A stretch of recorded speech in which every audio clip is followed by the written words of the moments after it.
banget bisa ketemu kalian hari ini.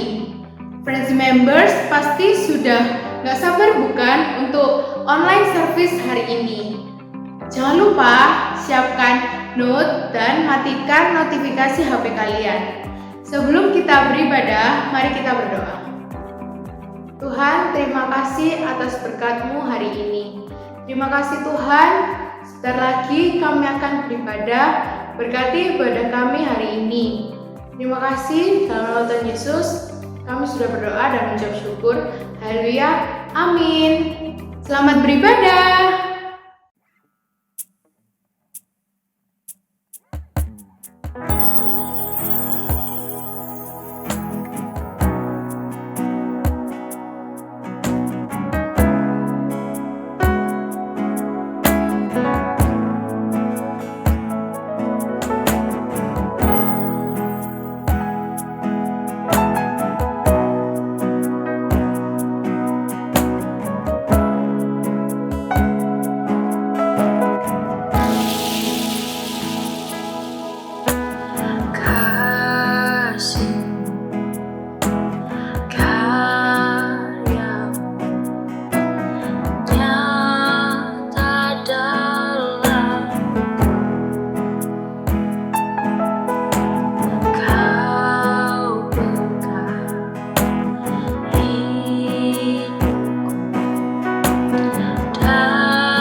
percaya ku aman dalammu.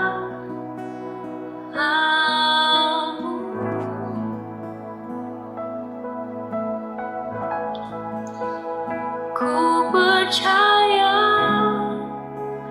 ku aman dalammu.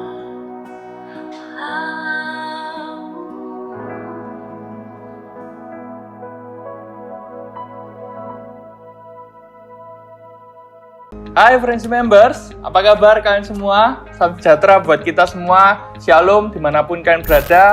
Aku berharap kita semua masih dalam keadaan sehat, masih dalam keadaan baik, masih dalam keadaan yang bersemangat. Saat ini kita mau mendengarkan kebenaran firman Tuhan. Di dalam bulan ini kita masih belajar tentang Hope for the Best. Dan untuk memudahkan kalian, hari ini aku akan kasih judul untuk pesan yang aku mau sharingkan buat kalian, berjudul Based On.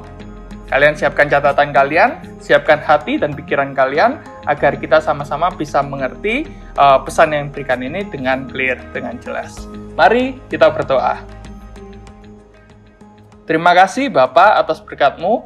Engkau tetap boleh mengumpulkan kami saat ini beribadah online bersama-sama di Youth Frenzy. Kami mengucap syukur Bapak. Sebentar, hamba-Mu akan menyampaikan sedikit pesan yang ingin Engkau bagikan buat teman-teman dari Youth Frenzy. Biarkan apa yang hamba-Mu sampaikan berasal daripada-Mu saja, urapi lidah bibir hamba-Mu, agar firman sampaikan bisa diterima dengan baik, dan kami juga bisa terapkan itu di dalam kehidupan kami masing-masing. Di dalam nama Tuhan Yesus, kami siap. Haleluya. Amin. Amin. Well, beberapa waktu belakangan ini, aku sedang mengikuti serial dari salah satu platform streaming online. Nah, serial ini bercerita tentang seorang detektif yang begitu hebat, begitu luar biasa. Ia punya seorang teman dekat yang jadi rekannya dalam memecahkan sebuah kasus. Kasus yang terjadi di dalam serial ini bermacam-macam. Bahkan cenderung kayak, wah, nggak masuk akal ya sebetulnya kalau ini terjadi dalam kehidupan sehari-hari. Tapi lebih luar biasanya lagi, ternyata si detektif ini lebih pandai. Dia bisa menemukan semua celah, semua hint, semua solusi untuk memecahkan kasus yang dia hadapi itu. Begitu luar biasa, begitu hebat. Unik ceritanya dan cenderung kayak nggak masuk akal, tapi enak buat diikuti. Kayak, wah, ini apa ya yang akan terjadi setelahnya, apa yang akan terjadi setelah ini, buat kita penasaran sebagai penonton. Kan kira-kira tahu nggak serial apa yang aku maksudkan ini? Ya, serial ini tentang Sherlock Holmes. I love this character, I love this movie. Nah, mungkin juga apakah kalian juga sama seperti aku, adakah yang suka juga dengan serial Sherlock Holmes ini? Nah, setiap kali waktu aku awal nonton serial ini, di awal selalu ada tertulis seperti ini. Based on true works of Sir Arthur Conan Doyle. Nah, setelah aku searching, maknanya apa sih? Ternyata serial ini diangkat dari novel atau karangan fiksi dari Sir Conan Doyle ini. Nah, makanya akhirnya aku bisa berpikir, oh pantes ceritanya cenderung nggak masuk akal, atau bahkan ini di luar nalar manusia biasa. Oh pantes ternyata si Sherlock ini lebih pinter daripada orang-orang lainnya, karena ini adalah cerita fiktif, ini cerita yang nggak asli. Nah, ini cerita yang istilahnya karangan atau dibuat-buat sama orang. Makanya hal-hal yang nampak nggak mungkin, itu bisa mungkin di dalam serial ini. Orang yang mati bisa hidup lagi, ya bisa bermain dalam pikirannya, dan lain sebagainya. Coba nanti kalian nonton. Nah, sebaliknya, aku juga yakin nih, setiap kita pasti pernah menonton film yang di awal atau di akhirnya ada tulisan based on true story atau based on true event. Dimana kalau artinya adalah ini berdasarkan kisah nyata, berdasarkan kejadian yang pernah terjadi. Nah, pemikiran yang muncul mungkin kira-kira akan seperti ini. Wah, karena ini true story, kok bisa ya ternyata ada orang sebaik itu?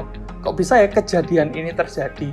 Atau, oh ternyata ada ya orang yang benar-benar berkorban demi cintanya. Wah, ternyata semua itu bisa terjadi. Nah, apa sih yang aku maksudkan di sini? Perasaan persepsi, keyakinan, dan respons kita itu bisa ditentukan berdasarkan hal yang mendasarinya atau latar belakangnya. Aku ulangin, perasaan, persepsi, keyakinan, atau bahkan respons kita itu bisa ditentukan berdasarkan hal yang mendasarinya atau latar belakangnya. Nah, di Alkitab pun ada kisah yang sama seperti yang aku maksudkan ini, di mana dikisahkan ada dua orang raja yang dimana mereka ini sama-sama menghadapi sebuah masalah yang nampak besar, nampak hal yang mustahil untuk ditaklukkan. Tapi ternyata responsnya berbeda, karena ada hal yang mendasarinya dari kedua orang ini berbeda. Yuk kita sama-sama langsung lihat. Ini yang pertama, kita buka di 1 Samuel 17 ayat 37. Pula kata Daud, ini orang yang pertama yang aku maksudkan, raja yang pertama adalah Daud. Tapi ya, Daud ini raja kedua di Israel. Tapi aku sebutkan di sini sebagai raja yang pertama dulu ya. Tuhan yang telah melepaskan aku dari cakar singa dan dari cakar beruang. Dia juga akan melepaskan aku dari tangan orang Filistin itu. Kata Saul kepada Daud, pergilah, Tuhan menyertai engkau. Aku sambung di ayat 45 sama 47. Tetapi Daud berkata kepada orang Filistin itu, engkau mendatangi aku dengan pedang dan tombak dan lembing, tetapi aku mendatangi engkau dengan nama Tuhan semesta alam, Allah segala barisan Israel yang kau tantang itu. Hari ini juga Tuhan akan menyerahkan engkau ke dalam tanganku, dan aku akan mengalahkan engkau dan memenggal kepalamu dari tubuhmu. Hari ini juga aku akan memberikan mayatmu dan mayat tentara orang Filistin kepada burung-burung di udara dan kepada binatang-binatang liar, supaya seluruh bumi tahu bahwa Israel mempunyai Allah. Dan supaya segenap jemaah ini tahu bahwa Tuhan menyelamatkan bukan dengan pedang dan bukan dengan lembing. Sebab di tangan Tuhanlah pertempuran, dan Ia pun menyerahkan kamu ke dalam tangan kami.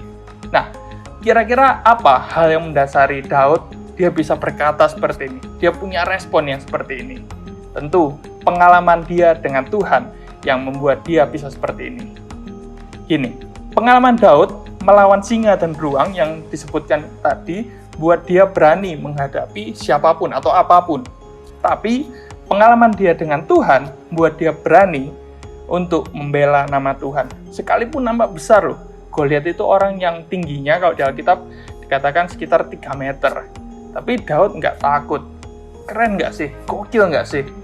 Kita tahu sama-sama bahwa Daud juga adalah orang yang berkenan di hati Tuhan. Kenapa? Karena dia punya experience, dia punya pengalaman yang buat dia berespon seperti itu. Based on his experience. Nah, sejak dari mudanya, dia terbiasa punya hubungan sama Tuhan. Waktu dia mengembalakan kambing dombanya, dia juga main kecapi, dia nyanyikan mazmur, menaikkan pujian buat Tuhan, dan dia juga selalu berdoa kepada Tuhan. Sehingga pengalaman dia dengan Tuhan itu semakin erat, semakin dekat. Dan kalau ada hal yang seperti itu, Goliat tadi datang, maka Daud nggak gentar. Daud tahu Tuhannya lebih besar. Nah, ini berbeda dengan latar belakang Saul. Aku sebutkan beberapa fakta yang mungkin kalian belum ngerti, ya. Sebelumnya nggak diceritakan dalam Alkitab bahwa Saul adalah orang yang punya hubungan dekat sama Tuhan. Bahkan dia juga bisa dikatakan orang yang biasa. Sukunya juga ada suku yang terkecil di Israel. Dan kaum keluarganya juga bisa dikatakan sebagai kaum keluarga kecil di suku yang kecil itu. Nah, bahkan nih, ketika awal diceritakan, Saul ini nggak kenal sama Samuel. Padahal di zaman itu Samuel adalah nabi yang begitu luar biasa dipakai Tuhan untuk memberitakan kebenaran firman-Nya. Tapi Saul nggak ngerti betapa rendahnya pengetahuan Saul ini tentang Samuel atau tentang pemberitaan firman yang dilakukan sama Samuel. Nah, nggak diceritakan juga bahwa Saul ini adalah orang yang pandai berperang sebelum dia menjadi raja. Dan mungkin fakta yang terakhirnya, ketika si Saul ini juga akan diurapi menjadi raja, didapati bahwa ia sedang ketakutan dan bersembunyi. Nah, coba lihat di 1 Samuel 10 ayat 21-22. Ini tentang Samuel nih waktu mau ngurapin Saul. Sesudah itu disuruhnyalah suku Benyamin tampil ke muka menurut kaum keluarganya. Maka didapati kaum keluarga Matri. Akhirnya disuruhnyalah kaum keluarga Matri tampil ke muka seorang demi seorang. Maka didapati Saul bin Kis. Tetapi ketika ia dicari, ia tidak diketemukan, ia nggak ada. Nah ini di ayat 22, Tuhan jawab, ternyata Saul di mana? Sebab itu ditanyakan pula kepada Tuhan, apa orang itu juga nggak datang kemari? Tuhan jawab nih, sesungguhnya ia bersembunyi di antara barang-barang. Nah, dengan latar belakang seperti itu, karena pengalaman yang istilahnya minim dengan Tuhan, yang buat Saul juga akhirnya takut menghadapi raksasa yang besar dari Filistin itu. Lihat di 1 Samuel 17 ayat 11. Ini respon Saul. Dia raja orang Israel loh. Ketika Saul dan segenap orang Israel mendengar perkataan orang Filistin itu, di mana waktu itu Goliat datang menantang barisan tentara Israel, ini respon Saul. Maka cemaslah hati mereka dan sangat ketakutan. Ini kita sama-sama tahu nih, masalahnya sama, musuh yang akan dihadapi sama, tapi responnya berbeda. Itu semua berdasarkan apa? Berdasarkan pengalaman mereka. Nah, hal yang pertama yang aku mau bagikan di sini adalah berdasarkan pengalaman kita dengan Tuhan, kita akan dimampukan menghadapi segala permasalahan kita. Itu hal yang pertama. Nah, sekarang yang kita mau bahas nih, sudahkah kita ini punya hubungan yang dekat dengan Tuhan? Sudahkah kita pernah punya pengalaman sama Tuhan? Atau saat ini, di tengah musim atau pandemi yang seperti ini, apakah kita juga mulai kehilangan hubungan kita sama Tuhan? Coba kita pikirkan itu ya. Nah, di zaman yang saat ini, udah nggak bisa dimonitor nih, nggak bisa dipantau. Apakah kita ini hidup seperti apa? Kita mau ibadah nggak ibadah juga nggak ada yang ingetin. Kita mau join FJ atau mau alasan buat nggak FJ juga nggak akan ada yang tahu. Nggak akan ada yang bisa membuktikan, oh ini beneran atau nggak ada yang tahu. Semuanya itu hanya bergantung sama diri kita sendiri. Mau kita punya saat teduh apa enggak juga nggak akan ada yang monitor. Semuanya kembali kepada diri kita sendiri.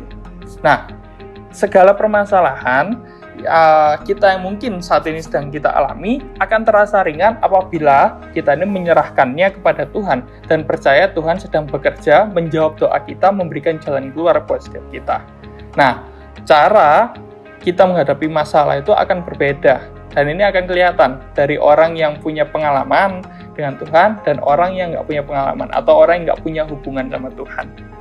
Nah, jadi dari sini kita belajar nih, kalau kita mau merespon sesuatu ini dengan benar, merespon sesuatu ini dengan lebih percaya, maka kita harus punya pengalaman sama Tuhan. Kita harus bangun hubungan sama Tuhan. Ayub pernah berkata begini di dalam Ayub 42:5. Hanya dari kata orang saja aku mendengar tentang engkau, tetapi sekarang mataku sendiri memandang engkau. Sebelum mengalami penderitaannya, si Ayub hanya tahu Tuhan dari apa kata orang. Mungkin dari firman diberitakan oleh nabi-nabi di zaman itu. Namun, karena dia mengalami sendiri penderitaan yang tiba-tiba datang, yang hanya sehari tiba-tiba semua yang dimiliki lenyap. Tapi pada akhirnya pun, ketika dia sudah struggle sama itu, mungkin dia juga ada titik yang mau menyerah, dan dia udah nggak kuat lagi, Tuhan akhirnya juga kembalikan semuanya, Tuhan pulihkan ke Ayub. Akhirnya buat apa? Ayub mengerti, oh ternyata aku dulu ini hanya tahu Tuhan dari omongan orang loh. Sekarang aku ngalami sendiri loh. Aku pernah ngalami masalah yang seperti ini dan Tuhan pulihkan aku. Tuhan kembalikan semuanya. Hasilnya apa? Ayub semakin teguh. Ayub semakin kuat. Dia semakin percaya sama Tuhan. Nah, yang mau aku tambahkan atau yang mau aku simpulkan dari poin ini adalah, yuk bangun hubungan kita ini dengan Tuhan. Bangun pengalaman dan minta pengalaman berjalan bersama dengan Tuhan. Itu yang pertama. Yang kedua, yang aku mau bagikan adalah berdasarkan iman kita akan memiliki pengharapan akan segala sesuatu. Nah, kita lihat di Ibrani 11 ayat 1. Ini ayat yang sudah harusnya kita hafal di luar kepala. Iman adalah dasar dari segala sesuatu yang kita harapkan dan bukti dari segala sesuatu yang tidak kita lihat. Nah, tema bulan ini masih ingat tadi aku bilang apa? Hope for the best. Ya, di mana kita diajarkan tentang bagaimana kita bisa berharap akan sesuatu yang baik. Nah, untuk bisa memiliki harapan itu, kita perlu yang namanya iman. Simpelnya, kita kudu percaya dulu nih, untuk kita bisa berharap. Contoh, kita berharap nih, kita besok mau maju presentasi misalnya seperti itu, atau presentasi online ya sekarang ini, kita mau presentasi itu berhasil, kita berharap seperti itu. Maka kita harus apa? Kita harus percaya diri dulu. Kita harus yakin sama diri kita kalau kita ini bisa. Kita mampu, kita menguasai materinya dengan baik, sehingga kita bisa mempresent apa yang jadi materi kita itu dengan baik dan presentasi kita berhasil. Ya. Nah, contoh lain, kita berharap nih orang lain suka sama kita, entah untuk pertemanan, entah untuk percintaan, dan lain sebagainya. Kita berharap orang suka sama kita. Tapi kalau dari kita sendiri, kita nggak percaya diri, kita menutup diri, kita minder, kita menutup kesempatan orang lain untuk bisa dekat dengan kita, gimana caranya hubungan itu bisa berjalan dengan baik, ya kan? Gimana caranya orang lain itu bisa suka sama kita? Nah, kalau mau suatu hubungan itu bisa berhasil, apapun ya, hubungan pekerjaan, hubungan bisnis, hubungan percintaan, hubungan keluarga, semuanya didasari dengan kepercayaan, betul nggak? Nah, kalau mungkin untuk kalian yang lebih dewasa, yang mungkin sudah waktunya untuk kalian bisa menjalin hubungan yang lebih dekat lagi dengan lawan jenis, yang lebih dari sekedar sahabat, mungkin kalian juga harus tahu prinsipnya. Kalau kita mau hubungan itu berhasil, kita harus landasi itu dengan kepercayaan. Kalau kita nggak percaya, maka ya hubungan itu nggak akan berhasil. Ya, contohnya simpelnya gini aja, ya, seandainya kalian cowok dan cewek, kalian nggak percaya atau kurang trust sama pasangan kalian, apa yang akan terjadi? Kalian akan mudah merasa insecure, kalian akan mudah merasa memikirkan hal yang overthinking, yang mungkin sebetulnya nggak perlu kalian lakukan, yang hanya menguras energi, tapi kalian lakukan itu. Karena dasarnya apa? Karena nggak percaya. Nah, percayalah hubungan itu juga nggak akan berjalan atau berakhir dengan baik. Kalau istilah kerennya yang disebutkan sekarang adalah hubungan itu ada di toxic relationship. Hati-hati dengan hubungan seperti itu. Makanya segala hubungan kalau mau berhasil harus dilandasi dengan rasa percaya. Ya, kalau kita mau berharap sesuatu itu baik, maka kita harus percaya dulu kalau hubungan itu akan berjalan dengan baik. Kita harus saling percaya dulu. Kita lihat nih, ada satu tokoh lagi di Alkitab yang begitu luar biasa tentang imannya. Ada yang tahu siapa? Oke, kita lihat di Roma 4 ayat 18 sampai 21. Aku bacakan dalam terjemahan bahasa Indonesia masa kini. Abraham terus saja berharap dan percaya meskipun tidak ada harapan lagi. Karena itu ia menjadi bapak banyak bangsa.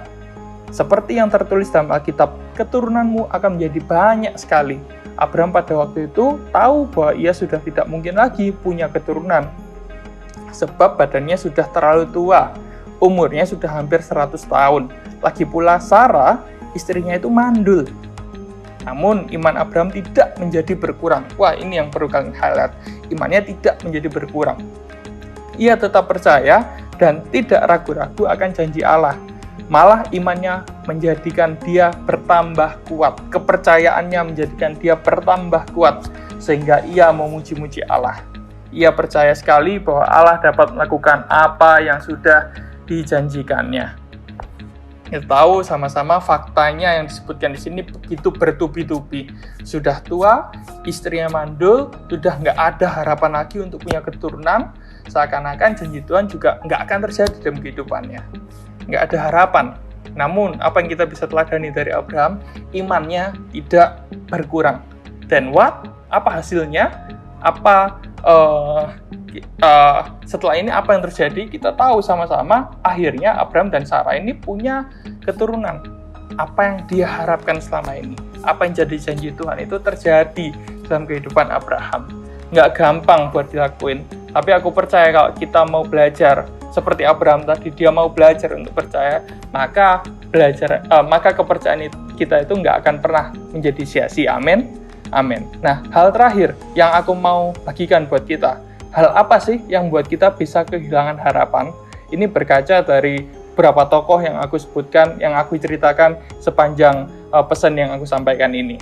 Yang pertama, hal yang buat kita bisa kehilangan kehilangan harapan. Melihat realita yang terjadi.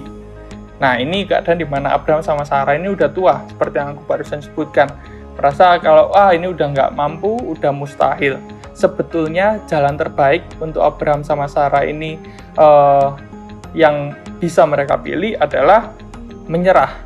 Atau ya udahlah, mungkin Tuhan lupa sama janjinya. Atau salah Abraham kali, mungkin Abraham yang itu, bukan Abraham yang ini. Mungkin Sarah yang itu, bukan Sarah yang ini, yang dijanjikan seperti itu. Tapi enggak.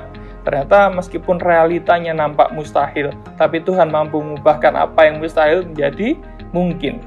Yang kedua, hal yang membuat kita bisa kehilangan harapan. Kehilangan sesuatu yang berharga. Ini sama nih, kayak kisah Ayub tadi. Awalnya dia bisa disebut sebagai seorang crazy rich di zamannya. Namun, dengan singkat hanya sekejap saja, ia bisa kehilangan semua harta bendanya, keluarganya, teman-temannya, kesehatannya, ditarik semuanya daripada dirinya. Nah, mungkin hati-hati juga dengan apa yang kalian pegang, apa yang kalian genggam selama ini, apa yang jadi pegangan kalian selama ini. Waktu itu ditarik, waktu itu diambil, bisa saja kita bisa menyerah sama kehidupan kita dan kita udah putus asa, kita nggak punya harapan. Contoh, sorry to say, apabila mungkin kita kehilangan orang tua kita, sebelumnya kita sangat bergantung sama mereka, makan, tempat tinggal, kesehatan, kemudian jaminan untuk pendidikan dan lain-lain semua ditanggung sama orang tua kita. Kita nggak pernah belajar mandiri, kita hanya bersikap manja waktu sama orang tua kita. Pada akhirnya ketika mereka nggak ada, kita akan pontang-panting, istilahnya seperti itu. Kita mungkin akan menyerah dan nggak ngerti harus ngapain lagi setelah ditinggalkan. Nah, atau mungkin ini yang simpelnya nih, ketika kita nggak belajar waktu dalam suatu ulangan, waktu kita kembali ya, coba pemikiran kita kembali ke kelas, kita hanya berharap sama teman kita, aku nggak belajar nih, aku cuma berharap sama kamu nih, aku cuma bisa megang kamu nih, biar aku bisa lolos dari ujian kali ini. Tapi ternyata apa? Waktu kita megang dia, ternyata dia dipindah tempat duduknya. Akhirnya apa? Akhirnya kita, ya udahlah, nggak lulus ya nggak lulus, nilaiku merah ya merah, karena apa yang digenggam sudah hilang, sudah diambil. Maka dari itu dia bisa kehilangan harapan dan nggak ngerti harus gimana menghadapi ujiannya. Hati-hati dengan apa yang kita genggam, karena kehilangan sesuatu yang berharga itu bisa membuat kita jadi putus harapan. Nah, yang terakhir, yang ketiga, hal yang membuat kita bisa kehilangan harapan adalah menghadapi masalah yang terlalu besar. Sama di awal seperti yang aku bilang, ketika Saul sama Daud menghadapi masalah yang begitu besar, tapi respon mereka berbeda. Daud ketika menghadapi Goliat yang tingginya begitu rupa, dan Daud sendiri pun kalah tinggi sama si Saul, badannya kalah besar, karena waktu juga Daud dipakaikan pakaian perangnya Saul, Daud juga nggak bisa berjalan pada akhirnya. Betapa perbedaan itu terlihat signifikan, bukan? Jadi, sama-sama melihat sesuatu yang besar, tapi cara respon mereka berbeda. Meskipun itu besar, tapi dia percaya Tuhan yang lebih besar. Sehingga dia mampu menghadapi hal yang besar itu, hal yang besar yang nggak mungkin dilalui menjadi hal yang kecil dan bisa dia lewati dengan mudah.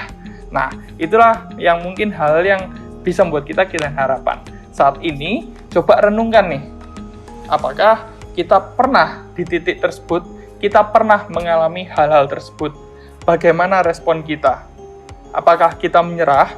Apakah kita putus asa? Atau apakah kita tetap memiliki pengharapan sama seperti yang masing-masing tokoh tersebut lakukan? Nah, jawabannya simple. It's based on your faith and experience with God. Ya, semuanya bergantung sama kepercayaan dan pengalaman kalian bersama dengan Tuhan. Semoga apa yang kita bahas pada hari ini, semoga pesan yang aku sharingkan pada saat ini bisa semakin menguatkan kepercayaan kita, buat kita bisa terus berharap hanya pada Tuhan. Amin. Yuk kita berdoa.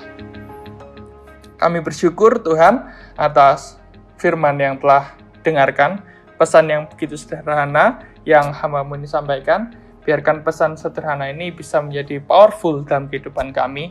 Ini bisa kami maknai dengan begitu rupa, sehingga ketika permasalahan yang besar itu datang, ketika realita yang nggak mungkin itu ada di depan kami, ketika apa yang mungkin kami genggam selama ini mereka hilang dari kehidupan kami tetap bisa berjalan bersama dengan Engkau. Kami nggak berputus asa dan kami tahu kami punya Tuhan yang menjadi sumber pengharapan kami. Ajar kami untuk bisa terus berharap dalam setiap kehidupan kami, Bapa. Terima kasih, hamba-Mu saat ini juga mau berdoa buat setiap friends members dalam segenap apapun yang sedang kami alami masing-masing, dalam permasalahan kami, dalam kesehatan kami, pendidikan kami, atau apapun yang jadi problema kami, yang percaya kami punya Tuhan yang besar dan yang mampu untuk mengatasi semuanya. Terima kasih Tuhan, berkati sekolah kami dalam keadaan online seperti saat ini. Kami percaya Engkau tetap menolong kami, dan pekerjaan kami juga Engkau tetap membantu kami untuk kami tetap bisa survive, berikan hasil dan karya kami yang terbaik. Terima kasih Tuhan, berkati juga setiap members, setiap FC leader yang ada, setiap volunteers yang ikut terlibat dalam Youth Friends ini. Kami percaya kami bisa memiliki kesatuan hati itu, bangun Youth Friends ini semakin hari semakin lebih baik, dan terus kami punya hubungan yang baik dengan Engkau dan sama kami. Terima kasih Tuhan, terima kasih. Kami berdoa buat apapun yang kami kerjakan, kami percaya Kau buat kami berhasil dan beruntung. Pertemukan kami kembali ya Bapa di ibadah online kami selanjutnya dengan keadaan lebih bersukacita lagi dan lebih bersemangat lagi. Terima kasih Tuhan, hamba-Mu selesai, hamba-Mu tutup doa ini di dalam nama Tuhan Yesus Kristus. Haleluya, amin. Gimana guys ibadah hari ini? Nggak terasa ibadah hari ini sudah selesai. Tapi jangan khawatir, minggu depan kita akan ketemu lagi di jam yang sama di channel Youth Friends. Jangan lupa subscribe dan follow Instagram kita di @youthfriendzy. Jangan lupa setiap hari Senin atau Selasa jam 7 malam kita ada FC online. Buat kalian yang rindu memberikan persembahan, kalian bisa scan QR code yang ada di video hari ini. Oke guys, thank you for today. God bless you.